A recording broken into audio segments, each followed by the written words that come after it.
তুমিও যদি এইচএসসি পরীক্ষায় টপার হতে চাও বা তোমার বোর্ডে তুমি একদম ফার্স্ট সেকেন্ড থার্ড ভালো একটা পজিশনে থাকতে চাও, স্কলারশিপ পেতে চাও, তাহলে আজকের এই ভিডিওটা তোমার জন্যই। এই ভিডিওতে আমরা বলে দেব এখন থেকে কিভাবে পড়লে তুমি তোমার বোর্ডে কাঙ্ক্ষিত একটা ফলাফল করতে পারবে, বৃত্তি পাবে, তার পাশাপাশি পরীক্ষায় ভালো একটা রেজাল্ট করবে, সামনে অ্যাডমিশনে ভালো করতে পারবে।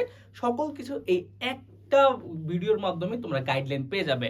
এখন দেখো, সবার আগে আমাদের জেনে রাখা উচিত যে আমরা কিন্তু টপার হতে চাই, টপ করতে চাই। সুতরাং আমাদের কিন্তু কি অন্যান্য যে স্টুডেন্ট আছে, অ্যাভারেজ স্টুডেন্ট, ওই অ্যাভারেজ স্টুডেন্ট থেকে কি একটু সামনের দিকে এগিয়ে থাকতে হবে, ঠিক না? কারণ কি সকলেই কি চায় যে আমরা হাইয়েস্ট এ প্লাস পাবো, বা অনেকে চায় যে আমরা এ গ্রেড পাবো, আমরা পাস করব। কিন্তু তোমার টার্গেট কিন্তু একটু ভিন্ন। তোমার টার্গেট কি, যে আমি এতই ভালো পরীক্ষা দিব যে যাতে আমি টপ করতে পারি, বোর্ডে স্ট্যান্ড করতে পারি, ঠিক না? সুতরাং তোমার এখন থেকে একটা মাস্টার প্ল্যান অনুযায়ী আগাতে হবে। এখন দেখো, সকল কিছু সম্ভব, কিন্তু তার আগে কি দরকার? টার্গেট ফিক্স করা। সবার আগে তুমি কি চাও, তোমার গোলটা কি? তোমার গোল কি এ প্লাস পাওয়া, নাকি গোল্ডেন এ প্লাস পাওয়া, নাকি হচ্ছে তোমার বোর্ডে স্ট্যান্ড করা, বৃত্তি পাওয়া, পজিশন করা? এগুলো যেমন তোমার এইসব ক্ষেত্রে তোমার মাথায় আসতে পারে, ভাইয়া কেন আমার এগুলো গুরুত্বপূর্ণ? কারণ হচ্ছে এইগুলো, যে এখন থেকে টপার হওয়ার স্বপ্ন দেখবে, সে কিন্তু সারা জীবনই কি একটু এগিয়ে থাকবে। কারণ কি তার লাইফস্টাইলই থাকবে অন্যরকম, তার পড়ালেখার ধরন থেকে শুরু করে তার রুটিন সবকিছুই অন্যান্য স্টুডেন্ট থেকে এক ধাপ এগিয়ে থাকবে। সুতরাং সবসময় কি বড় স্বপ্ন দেখা উচিত আমি মনে করি। এখন দেখো, যখন তোমার গোল সেট হয়ে গেছে যে আমি টপার হব, তখন অন্যান্য স্টুডেন্টরা যা করে তুমি কিন্তু তা করতে পারবে না। সবার আগে কি করবা? সবার আগে ফার্স্ট এন্ড ফরমোস্ট ডিউটি হচ্ছে তোমার যে ডিস্ট্রাকশন গুলো আছে না, যেগুলো তোমার লেখাপড়াকে, তোমার দৈনন্দিন জীবনকে বাধাগ্রস্ত করে, ওই ডিস্ট্রাকশন গুলো লাইফ থেকে কাট অফ করে দিতে হবে। কারণ কি তুমি সাপোজ মোবাইল ইউজ করো, এই মোবাইলের পিছনে তোমার অনেক সময় যায়, তাহলে কি ওই সময়টা তুমি প্রপারভাবে ইউটিলাইজ করতে পারবা? তুমি যদি এই সময়টা মোবাইলের পিছে না দিয়ে কোনো লেখাপড়ার পিছে বা শিক্ষণীয় কিছুর পিছে দিতা, তাহলে কি এটা তোমার কাজে দিত না? এটা কিন্তু অবশ্যই তোমার কাজে দিত। সুতরাং সবার আগে ডিস্ট্রাকশন গুলো কমিয়ে ফেলতে হবে। যেমন আমাদের ক্ষেত্রে সবচেয়ে বেশি ডিস্ট্রাকশন কি, কয়েকটা যদি বলি, আমি বলবো মোবাইল, মোবাইল, তারপরে সোশ্যাল মিডিয়া, আরেকটা বলতে পারি কি, যে রিলেশনশিপ, ব্যাড রিলেশনশিপ বা আনহেলদি রিলেশনশিপ, যাই বল না কেন, কিন্তু স্টুডেন্ট লাইফে ভাইয়া রিলেশনশিপ থাকাটা ঠিক না আমি মনে করি।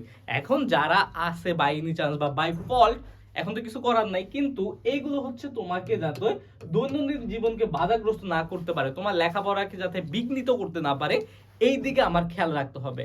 ওকে? কারণ কি একটা টপার কখনোই স্টাডির বাইরে অন্য কিছু নিয়ে ভাবে না।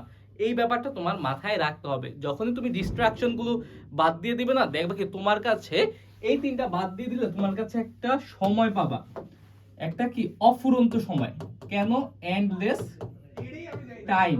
কারণ কি এই অফুরন্ত সময়টা তোমার জন্য খুবই জরুরি। কারণ দৈনিক 24 ঘন্টা তুমি 8 ঘন্টা 9 ঘন্টা মোবাইলে বেশি দিতা, এখন এই সময়টা তুমি লেখাপড়ার বেশি দিতে পারো। একটা টপারে যে অনেক বেশি লেখাপড়া করতে হয় ওই রকম না, কিন্তু ইফেক্টিভ লেখাপড়া করতে হয়। যে তুমি সাপোজ ডেইলি 8 ঘন্টা পড়তেছো, 8 ঘন্টা পড়তেছো, কিন্তু এই 8 ঘন্টায় কি কাজে দেওয়া লাগবে। যে 8 ঘন্টায় আমি যা পড়তেছি আমার ফোকাস থাকতেছে, পড়াগুলো আমার মাথায় ঢুকতেছে, ইভেন আমি পড়াগুলো কাজে লাগাতে পারছি, আমি পরীক্ষার খাতা লিখতে পারছি, যখন নিজে প্র্যাকটিস করতেছি তখনও পারতেছি, আমার রিকলের সময় কোনো সমস্যা হচ্ছে না।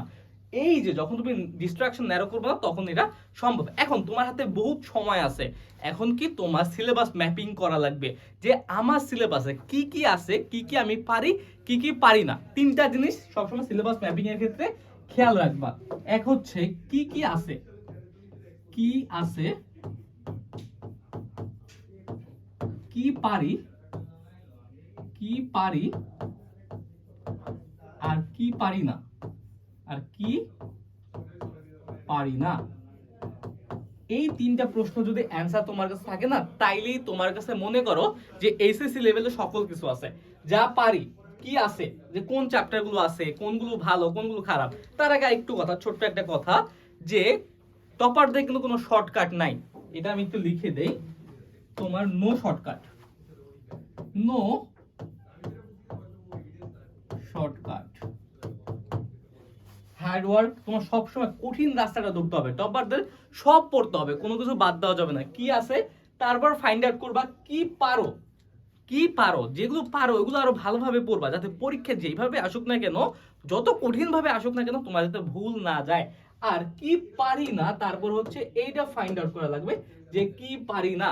যা পারি না এইগুলোর উপর এবার আমার বেশি বেশি কাজ করতে হবে, যে কতটুক পড়বো, কতটুক এইটার পিছনে টাইম দিব।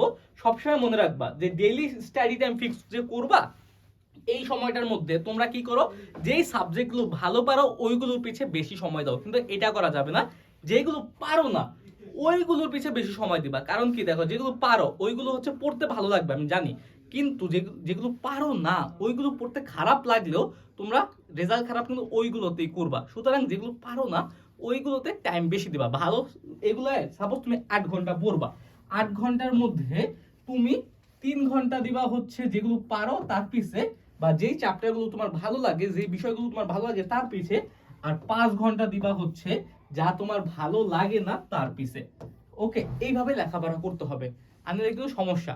হ্যাঁ, কারণ কি, যখন তুমি পারো না, সাবজেক্টগুলো বারবার কন্টিনিউয়াসলি পড়তে থাকবা, তখন দেখবা কি যে তুমি সব সময় ভালো একটা সময় গিয়ে তুমি ভালো করতেছো, ওই চ্যাপ্টারগুলো ভালো লাগবে। এখন আরেকটা সবচেয়ে গুরুত্বপূর্ণ, যেটা খুব বেশি দরকারি, আমি বলবো যে কনসেপ্ট ক্লিয়ার করা। এই কনসেপ্ট যদি ক্লিয়ার না করো তাহলে কিন্তু তুমি কখনোই পারবা না। এইচএসসি স্টুডেন্টের দরকার কি কনসেপ্ট ক্লিয়ার করা। কেন? এটা তোমার এইচএসসি তেও দরকার, এইচএসসি তেও দরকার, তোমার অ্যাডমিশনেও দরকার, অ্যাডমিশনেও দরকার। এই ব্যাপারটা তোমার মাথায় রাখতে হবে। কারণ কি, এইচএসসি তে তুমি যেমন তেমন হচ্ছে কোনোভাবে পার পেয়ে যেতে পারো, কিন্তু অ্যাডমিশনে কিন্তু কনসেপ্ট থেকে আসে। আর যেহেতু তুমি টপ করবা, তোমার কিন্তু কনসেপ্টটা একদম ক্রিস্টাল ক্লিয়ার থাকা লাগবে, শুধু ক্লিয়ার না, ক্রিস্টাল ক্লিয়ার। এখন সকল কিছু তো হলো যে ভাইয়া সকল কিছু বললেন, কিন্তু এখনো আমার কিছু কিছু চ্যাপ্টারে সমস্যা আছে, আমি পারি না। এখন আমি কি করব? আমি মনে করি যে তুমি যদি এইচএসসি 27 বা 26 বা যেই কোনো এইচএসসি 25, যেই কোনো 25 তো এখন নাই, 26 আর 27 এসো, তোমার কাজ কি? তোমার কাজ হচ্ছে অনলাইনকে ভালোভাবে কাজ করা, অনলাইন রিসোর্সকে ব্যবহার করা। অনলাইন রিসোর্স বলতে কি কি আছে? অনলাইনে কোর্স আছে, 1 নাম্বার হতে পারে কোর্স, 2 নাম্বার হতে পারে এআই। এগুলো তোমার ব্যবহার করতে হবে। এখন কিভাবে? কোর্সের ব্যাপারটা আছে, অনলাইন অনেক ফ্রি জিনিস আছে, আমরা লাইভ ক্লাস করাই, ওগুলো ফলো করতে পারো, আমাকে ফলো করতে পারো, আর্টস এডু বাই সাজেদুর, আমাদের হিউম্যানিটিজ যে গ্রুপ আছে ওই গ্রুপে থাকতে পারো। এতে কি, ওইখানে আমরা প্রচুর পরিমাণে ফ্রি নোট দেই, ফ্রি কন্টেন্ট দেই, ওগুলো তোমরা কাজে লাগাতে পারো এখন থেকেই। তারপরে হচ্ছে তুমি এআই কে কাজে লাগাতে পারো, চ্যাট জিপিটি আছে, জেমিনাই আছে, এগুলো ব্যবহার করে খুব ইজিলি তুমি একটা সমস্যার সমাধান করতে পারো। আরেকটা ব্যাপার, তোমাদের অনেকে আছে ক্লাসে ভালো বুঝো না, বা প্রত্যন্ত এলাকাগুলোতে ক্লাসে সকল কিছু কি বোঝানো যায় না। এখন করণীয় কি? তোমরা সকলে তো ঢাকার বড় বড় কলেজে পড়তে পারো না। এখন তোমাদের সহজ সমাধান হচ্ছে অনলাইন কোর্সে ভর্তি হবা। যেমন আমাদের 26-এর জন্য রিভাইভ কোর্স আছে, 27-এর জন্য একাডেমিক অ্যাডমিশন কোর্স আছে। সেইখানে আমরা বাংলা, ইংলিশ, আইসিটি সহ মানবিকের সকল বিষয় কিন্তু পড়াই, প্রথম পত্র দ্বিতীয় পত্র দুইটাই।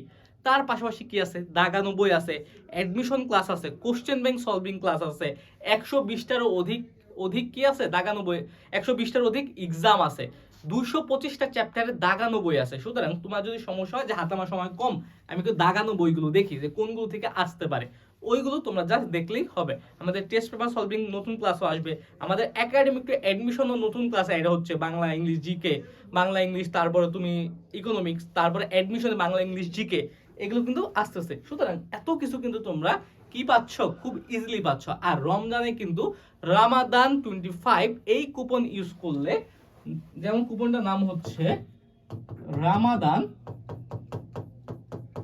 25, এই কুপনটি ইউজ করলে 25% পর্যন্ত ডিসকাউন্ট পেয়ে যাবে। সুতরাং এখনই এনরোল করে ফেলো এবং লেখাপড়া শুরু করো। কারণ কি, তুমি যদি টপার হতে চাও এখন থেকেই ডেইলি লেখাপড়া করতে হবে। ওকে, তাহলে আজকের এই ভিডিওটা এই পর্যন্তই থাকলো। সকলে ভালো থাকো, সুস্থ থাকো। আসসালামু আলাইকুম।